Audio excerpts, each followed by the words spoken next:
And I know I've heard it said you did a little Bible study with Nate Marquardt, UFC legend, over at Killcliff, and he said, start with the Gospels. Is there one gospel that speaks to you, perhaps more than the others, or I wouldn't say I really wouldn't say there's any one that really speaks to me more. Of course they all have their own little um preferences, or maybe not preferences isn't the right word, but the way that they like to tell the story. It's the same story told four different ways.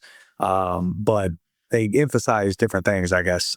So we usually, I would imagine the most popular, or either what is recommended the most, is to start with the book of John, because there's Matthew, Mark, Luke, and John.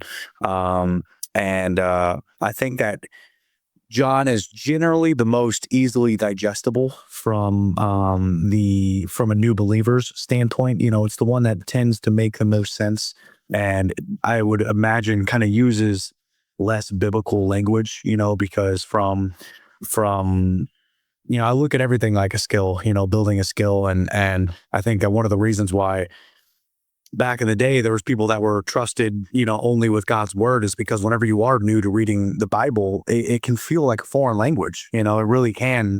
Some of the just like doing jiu-jitsu. You start doing jiu-jitsu day one, they're talking about full guard, side control, back mount, and you're like, what are all these? You don't know any of the terminology, so a lot of the stuff will go right over your head. And then once you get somewhat more advanced speaking, it's funny that the name of the podcast is Spiritual White Belt.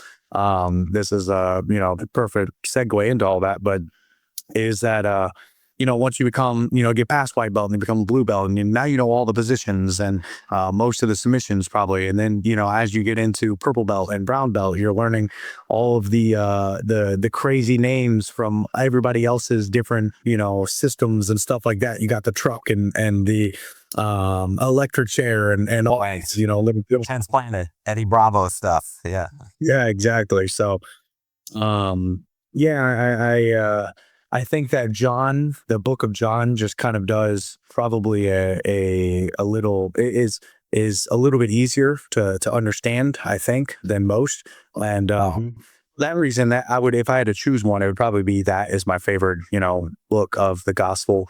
And it's just because I think that it's important for anybody and everybody to hear the gospel and to receive it in whatever way they need to digest.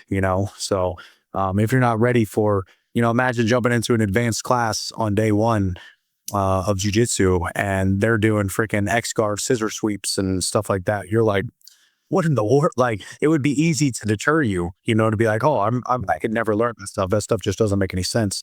Instead, if you have somebody, a good coach, holding your hand and being like, hey, I know it seems crazy, and there might even be some far-fetched stuff, and you'll probably think that this isn't for you because it's going to be so hard and all these different things. But I'm here to tell you that every single one of us started from the same position you're in now, And I think that the book of John does probably the best job of, like I said, being the most digestible, to where even a new believer can make sense of even something as in depth and intricate and incredible as the life of Jesus.